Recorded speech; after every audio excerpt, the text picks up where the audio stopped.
Dawn, and the metropolis begins to stir after a deserving rest. The heart of its body, the central city, which has often undergone major surgery to keep it alive, starts to pick up the beat. The metropolis stretches out limbs that still feel the pains of growing, reaching out in all directions, where people can find room to live, where industry can find room to expand.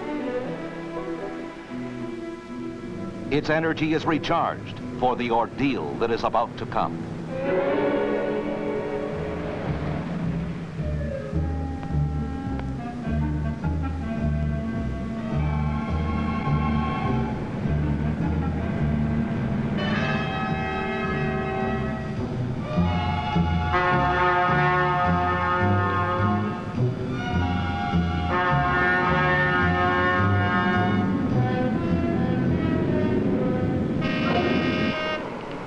The metropolis is awake, and its lifeblood, the people, rush through its circulation system, a system that strains to connect all parts of the metropolitan body.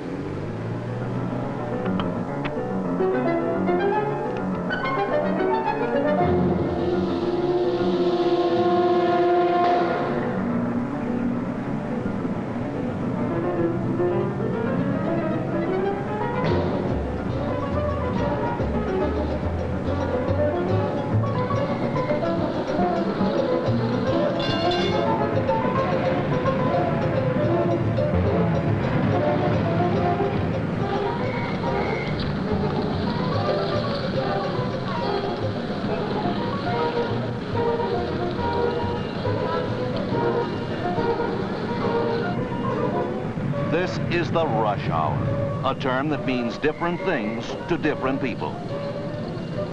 But to most Americans and to commuters around the world, rush hour means the automobile. The automobile made the sprawling metropolis a reality, giving people the freedom to decide where they want to live and where they want to work. Now it threatens to choke the metropolis to death. As soon as a new thruway is built to relieve congestion, it is filled to capacity. The auto's exhaust works on the eyes and the throat.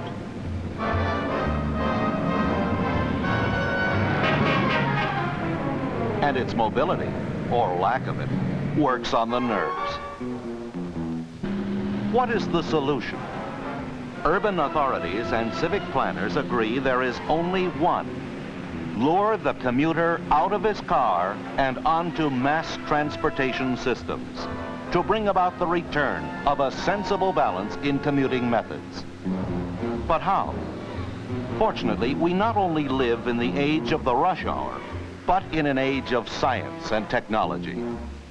For the decline in mass transportation, coupled with the increased use of private cars, has also coincided with the growth of the space age.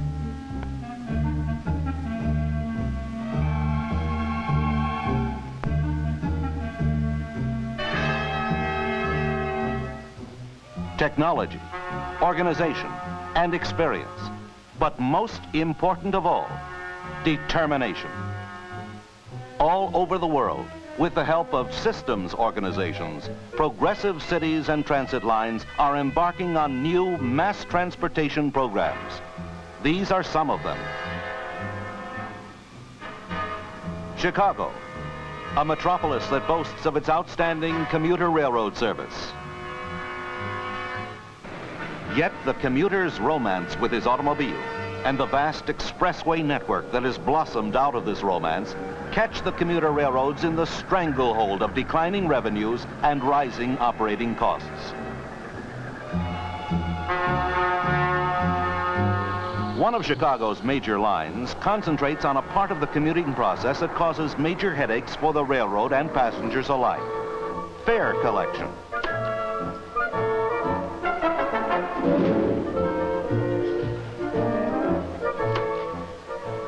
The collection and control of fares with conventional methods accounts for 15 to 30% of a transportation system's total operating costs. Costs in passenger time and inconvenience cannot be calculated.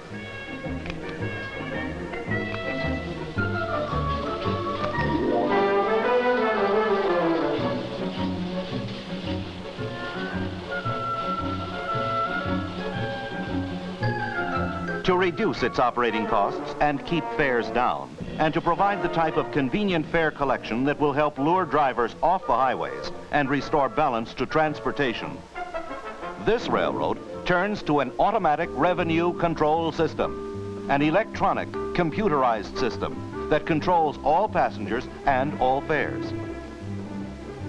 This is the first railroad in the world to use such a system over its entire commuter operation. The ticket the passenger uses is a durable card with a magnetic surface that can carry hundreds of bits of data. When he buys the ticket, the passenger has it encoded with the fare for a single ride or for multiple rides. In the future, passengers will encode their own tickets for the desired rides in automatic ticket vending machines, similar to this one, paired up with automatic money-changing machines in stations throughout the commuter line. When the passenger reaches the high-speed gate, he inserts the magnetic ticket. A computer electronically checks the starting point of his trip, and the gate opens automatically. The passenger makes his entire ride without onboard ticket or money handling. At the end of his trip, he inserts his ticket in the exit gate. A computer verifies the date and the points of origin and destination, subtracts one ride from the ticket, re-encodes and displays the number of rides remaining, and returns the ticket, or captures it if there are no rides left. A computer not only controls the gates, but also simultaneously records each transaction, giving railroad officials immediate information on passenger flow and density so that they can react quickly to the commuter's travel needs. The entire system is designed to meet the requirements of a specific commuter railroad and its passengers, just as future systems can be designed for any and all mass transportation systems. Valuable experience for this operational system was gained from other automatic revenue control operations conducted on an experimental basis. Hundreds of thousands of passengers passed smoothly through the automatic electronic turnstile system installed at stations of a New York commuter railroad. And in Europe, advanced technology came to the world's oldest underground railroad. More than 1 million London commuters got to know the ticket collector they called Automatic Bill. Perhaps more than any other city in the world, London feels the squeeze of the automobile, with more autos per square foot of roads than any city anywhere. All the new projects and systems we have seen have one thing in common. They extend the efficiency and economy of existing mass transportation systems. Some cities and metropolitan areas must take more drastic action to develop entirely new means of travel. Voters here did take action. They established the San Francisco Bay Area Rapid Transit District with a specific mandate to use a rapid rail system to cure the Bay Area's increasingly severe traffic congestion and to achieve a balanced and coordinated transportation network. The goal of this billion-dollar program is to lure at least 50 to 60% of auto commuters out of their cars and onto trains. Ultra-modern electric trains, speeding commuters to work and back home in safe, quiet comfort, run completely by automatic control, gliding over the tracks at 90-second intervals in peak traffic hours, slashing travel times by as much as 1/2 to 2/3. Every part of the transit system is designed for beauty as well as for function. From the sleek, plush passenger cars to spacious, inviting train stations equipped with automatic revenue and passenger control systems. These stations will be conveniently spotted along the 75-mile system, connecting 3 counties of the San Francisco Bay Area. A metropolis that is now strangled and confined by the amount of time it takes people to commute will be opened up, with distant areas transplanted into vital, highly accessible communities. The President of the United States, at the groundbreaking for the Bay Area Rapid Transit System, expressed the plight of transportation in America today.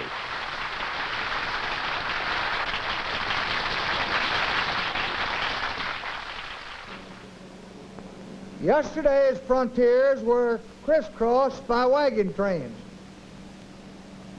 Today's frontiers are clogged by automobiles.